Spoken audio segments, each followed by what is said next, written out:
Hi, this is Scott Arnell. Today with a bit of basic security awareness. Today we're going to talk about passwords. 63% of data breaches involve weak, default, or stolen passwords, according to the 2016 Data Breach Investigations Report produced by Verizon Enterprise. It's a pretty well-respected report. So how are these things stolen?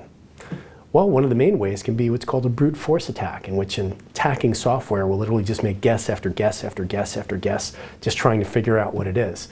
And the software itself can go at very high speed, and they can also use information gleaned from earlier attacks in which those passwords were broken, and then use it against you. It can also be done via social engineering, which is basically a deceit-based attack in which you're tricked into giving up information you don't mean to. Or it can be done if malware, malicious software, is put on your system, which logs the keystrokes, called the keylogger. And that way, if passwords are typed, it's recording it as it's being done. Another way it can be done is by attacking unprotected Wi-Fi traffic. Let's say you're in a coffee shop and you connect.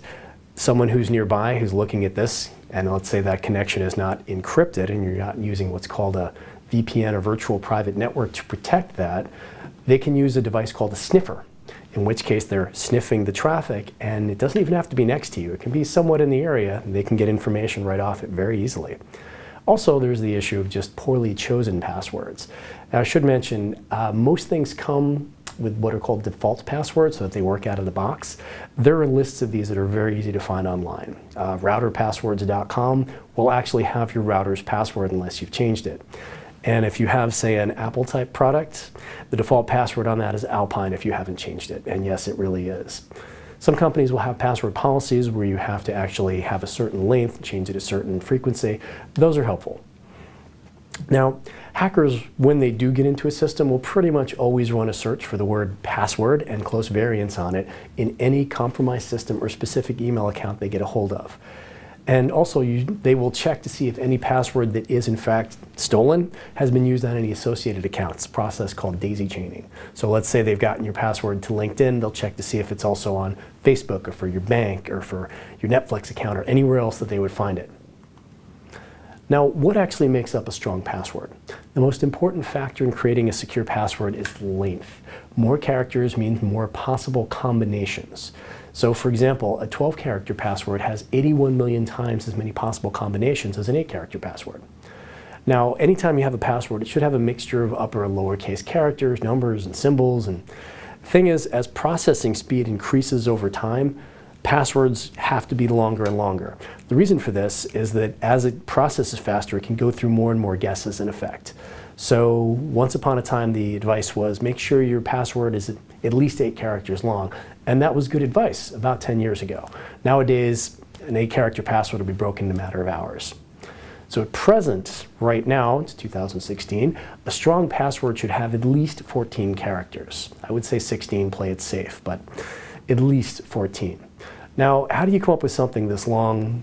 People often are told they're supposed to have these incredibly long gibberish passwords. Who can possibly remember that many of these things, of all these different accounts?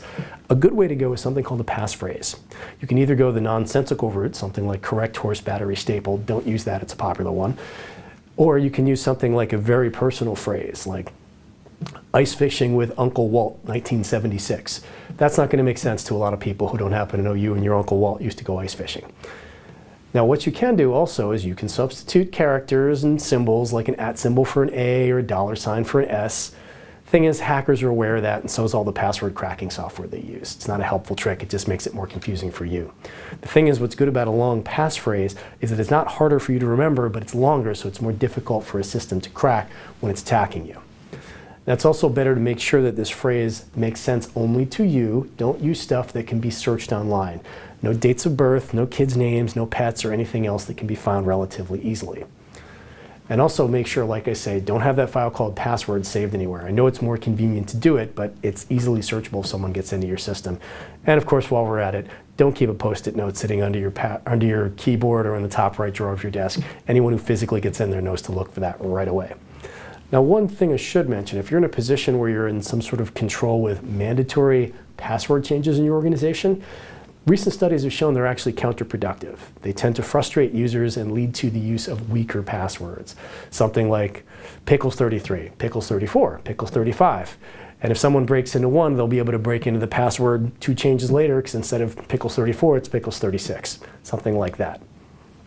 Now, something that will make that much more secure would be something like two-factor authentication or password manager. We're going to talk about those in 2 seconds. Now, we also mentioned daisy chaining just a moment ago, and that's using the same password on multiple sites. The danger it represents, once again, if anyone is cracked, attackers will try it on every other password, and variants on that password will be tried too. The Pickle33, Pickle34 problem. Now, make sure to use distinct passwords on each account or site you use. And once again, you want to use this multi-factor authentication I just talked about. So what is that?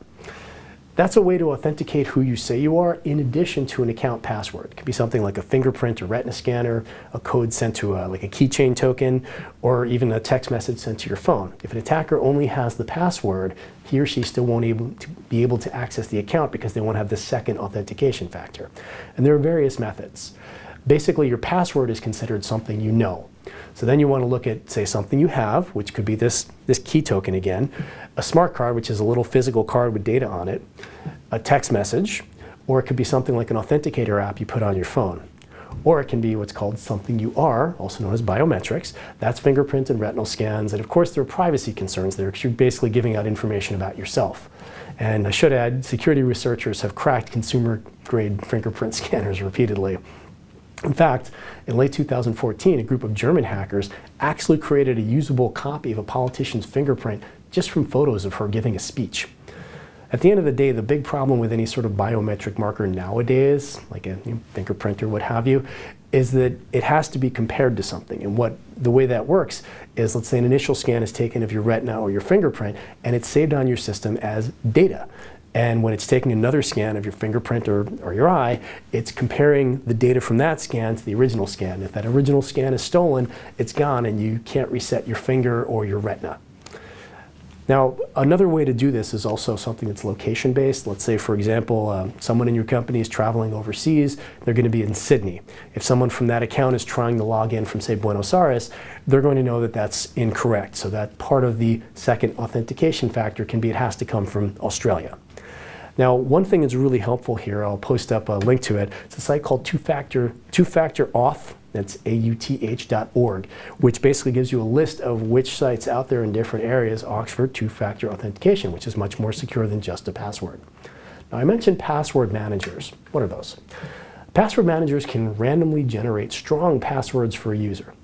Users can set the parameters for those passwords that are created, how long, etc. And individual passwords for sites can also be created and stored in the password manager. The passwords are encrypted and then they're locked behind a single master password that only the user knows. Obviously, that's you want a nice long passphrase. Now, the passwords and I guess the key, which is basically how you get into the encryption, it's similar to a password but deals specifically with encryption, the encryption key. That can be stored, depending on the password manager, could be locally on the computer or it could be in the cloud.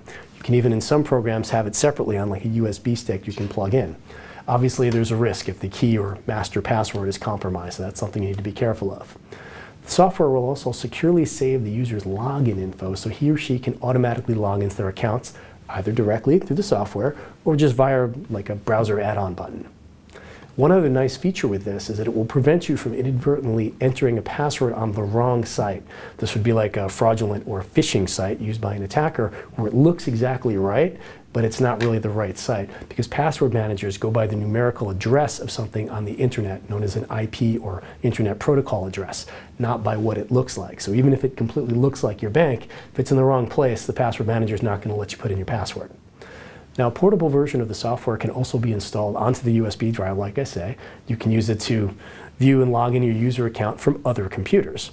And there are a lot of different products out there. Some good paid versions are Dashlane, LastPass Premium, RoboForm Everywhere, Sticky Password Premium, and a couple good free ones are LastPass and LogMeOnce.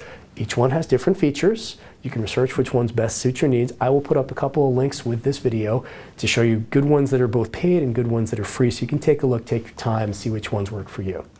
Once again, my name is Scott Arnaud. If you have questions about this or other areas relating to security awareness, please feel free to contact me. You connect with me either on LinkedIn or you can email me directly at scott@thesecurityadvocate.com. Thanks so much and stay safe.